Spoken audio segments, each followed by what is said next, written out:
নমস্কার বন্ধুরা, পিওরের পেট চর্চায় আজকে নিয়ে চলে এসেছি জগন্নাথ দেবের প্রিয় খাবারের মধ্যে একটি খাবার হচ্ছে খাজা। সেই খাজার রেসিপি নিয়েই চলে এসেছি, যেটা পুরীতে বা উড়িষ্যায় খুবই বিখ্যাত। তো এইটা খুব সহজেই তোমরা বাড়িতে বানিয়ে নিতে পারবে, আর খেতে সুপার ক্রিস্পি, আর মুখে দিলে একদম মিলিয়ে যাবে। কেউ খেয়ে ধরতেই পারবে না যে এটা তোমরা বাড়িতে বানিয়েছো না পুরী থেকে কিনে এনেছো। তো চলো দেখে নেওয়া যাক আজকের রেসিপিটা। আর আমার রেসিপি যদি ভালো লেগে থাকে তাহলে লাইক, শেয়ার অ্যান্ড সাবস্ক্রাইব করো। একটা পাত্র নিয়েছি, পাত্রের মধ্যে দেখো 2 কাপ ময়দা নিয়ে নিলাম, তারপর নিয়ে নেব স্বাদ অনুযায়ী নুন, আর 3 চামচের মতো ঘি নিয়েছি আমি এখানে। নিয়ে ভালো করে ময়াম দেবো। ময়াম দেওয়ার সময় দেখতে হবে ময়ামটা যেন একদম ঝুরঝুরে এরকম হয়ে যায়। আমি এখানে ঘি দিয়ে ময়াম দিয়েছি, তোমরা চাইলে সাদা তেল দিয়ে ময়ামটা দিতে পারো। এরপর দেখো আমি এতে অল্প অল্প করে জল মিশিয়ে আমি আটাটাকে মেখে নেব। যখন মাখবো আমরা রুটি করার সময় যেরকম একটু নরম আটা বা ময়দা মেখে থাকি, কিন্তু এখানে কিন্তু ডোটা কিন্তু শক্ত করে মাখতে হবে। মেখে দেখো আমি প্রত্যেকটা থেকে লেচি করে নিয়েছি। আর এখানে একটা ছোট বাটিতে অল্প একটু ঘি নিয়ে তার মধ্যে 1 চামচ অ্যারারুট নিয়ে তারপর পুরোটা মিশিয়ে নিলাম। মিশিয়ে নিয়ে সাইডে রেখে দিয়েছি। এবার দেখো যেরকম রুটি বেলি সেই রকমই একটা লেচি নিয়ে খুব পাতলা করে এখানে আমি একটা রুটি বেলে নেব। সাইজ এঁকো বেঁকো হতে পারে, কোনো সমস্যা নেই, কিন্তু হ্যাঁ এখানে রুটিটা বেলার সময় তোমরা কিন্তু অ্যারারুট বা কর্নফ্লাওয়ার দিয়ে রুটিটা বেলবে। ময়দা দিয়েও করতে পারো, কোনো অসুবিধা নেই, অ্যারারুট বা কর্নফ্লাওয়ার দিয়ে করলে একটু ভালো হয়। দেখো এখানে আমি পরপর 5টা এরকম রুটি বেলে নেব। আর দেখে বুঝতেই পারছো আমি রুটিটা কতটা পাতলা করে বেলেছি। এখানে 5টার বদলে তোমরা 3টে বা 4টে রুটি দিয়েও একসাথে করতে পারো। তো দেখো একটা রুটি নিয়ে নিলাম। রুটি নিয়ে তারপরে উপর থেকে ঘি আর অ্যারারুটের মিশ্রণটা পুরোটাতে লাগিয়ে নিলাম একটা ব্রাশের সাহায্যে। তারপরে উপরে একটু অ্যারারুট ছড়িয়ে তারপরে ওর উপরে আর একটা রুটি চাপিয়ে দিলাম।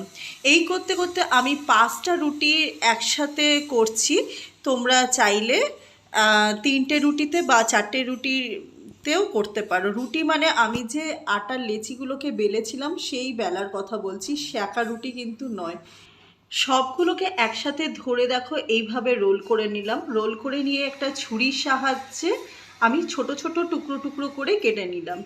আচ্ছা, আমি সাইডগুলোকে সরিয়ে কাটছি, না হলে তোমরা না চাইলে সেটা সাইডগুলোকে না কেটেও বাদ দিতে পারো। আমি বাদ দিইনি, সেটাও আবার আমি ভেজে নেব তেলে।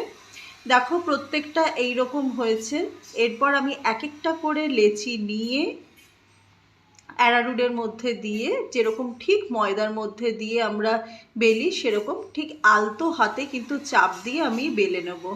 খুব বেশি চাপ দেব না, তাহলে ভিতরের যে লেয়ারগুলো সেইগুলো খুব ভালোভাবে ফুলবে না বা খুলবে না আর কি। তার জন্য আলতো হাতে আমি এইগুলোকে বেলে নেব। সবকটা একে একে বেলে নেবার পর আমি সাইডে কড়ায় তেল গরম করতে বসিয়ে দিয়েছি। আর আগে তোমরা প্রায় অনেকগুলো বেলে নেবে, তারপরে তেলটা কিন্তু গরম করতে বসিয়ে দেবে। দেখো তেল আমার গরম হয়ে গেছে, মিডিয়াম আঁচে রেখেছি রাখতে। আমি কিন্তু এক একটা করে খাজা এর মধ্যে দিয়ে দিলাম। এবার দেখো গরম তেলে দেওয়া মাত্রই কিন্তু আস্তে করে এগুলো ফুলে উপরের দিকে উঠে আসবে। তারপর আমি আঁচটাকে কম করে দিয়ে একদম লো ফ্লেমে কিন্তু আমি লাল লাল করে ভেজে নেব। আঁচটা বাড়িয়ে দিলে কিন্তু ভিতরটা ভালো করে ভাজা হবে না, তার ফলে যে মুচমুচে ব্যাপারটা কিন্তু আসবে না। আঁচটা কমিয়ে রাখলে কিন্তু এই মুচমুচে ব্যাপারটা আসবে। দেখো কি সুন্দর পুরো হয়ে গেছে সবকটা আমার ভাজা। এখানে আবারও আমি ভেজে নিচ্ছি। আমার অনেকগুলোই খাজা হয়েছিল, আমি 3টে 4টে করে ভেজে নিচ্ছিলাম পরপর। সাইডে আমার খাজাগুলো ভাজা হচ্ছে, আর এই দিকে পাশে আমি একটা কড়াইয়ের মধ্যে আমি 1.5 কাপ চিনি নিয়েছি। যেই কাপের মাপ করে আমি ময়দা নিয়েছিলাম সেই কাপের মাপ করেই আমি চিনি নিয়েছি। চিনি নিয়ে অল্প একটু জল দিয়ে দিয়েছিলাম, 1 কাপ মতো জল। তারপরে 2টো এলাচ আর খুব সামান্য জায়ফল গ্রেটারের সাহায্যে চুড়ে আমি দিয়ে দিয়েছি, খুবই সামান্য। তাতে কিন্তু রসের গন্ধটা ভালো আসে। তারপর ফুটিয়ে নিয়ে দেখতে পাচ্ছ এখানে কীরকম আসবে। এখানে আমি রসটা একটা বাটির মধ্যে ঢেলে একটু ঠান্ডা হবার জন্য রেখে দিয়েছি। ভেজে রাখা খাজাগুলো একবার দেখো কতটা ক্রিস্পি মচমচে হয়েছে।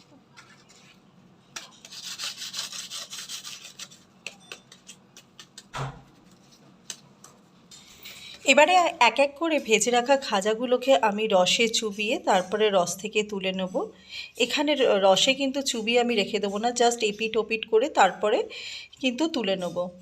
রসটা যেহেতু প্রচণ্ড গাঢ়, তাই জন্য রসের মধ্যে বেশিক্ষণ চুবিয়ে রাখলে খাজাগুলোর মধ্যে রসটা ঢুকে যাবে, তার ফলে খাজাগুলো নরম হয়ে যাবে আর প্রচণ্ড মিষ্টি হয়ে যাবে। এখানে কিন্তু এইভাবে করলে খাজার গায়ে মিষ্টির রসটাও লাগবে আর হালকা মিষ্টিও হবে আর মচমচেও থাকবে। তৈরি হয়ে গেছে আমাদের খাজা, আর তোমরাও এইভাবে অবশ্যই বাড়িতে বানিয়ে ট্রাই করে দেখো। ভীষণই ভালো হয় খেতে, একদম দোকানের মতোই খেতে লাগে আর খুব সহজেও কিন্তু এই রেসিপিটা বানিয়ে নেওয়া যায়। দেখে নিশ্চয়ই বুঝতেই পারছো কতটা মুচমুচে হয়েছে খাজাটা। এটা কিন্তু রসে ডোবানোর পরে আমি তোমাদের দেখাচ্ছি যে এতটাই মুচমুচে হয়েছে। তো এখানে দেখো আমার আরও বেশ কিছু খাজা তৈরি করে আমি সাইডে রেখে দিয়েছি। আগামীকাল রথযাত্রা, তো প্রত্যেককে জানাই রথযাত্রার অনেক শুভেচ্ছা এবং ভালোবাসা। প্রত্যেকে রথযাত্রায় খুব আনন্দ করে সারাদিনটা কাটাও।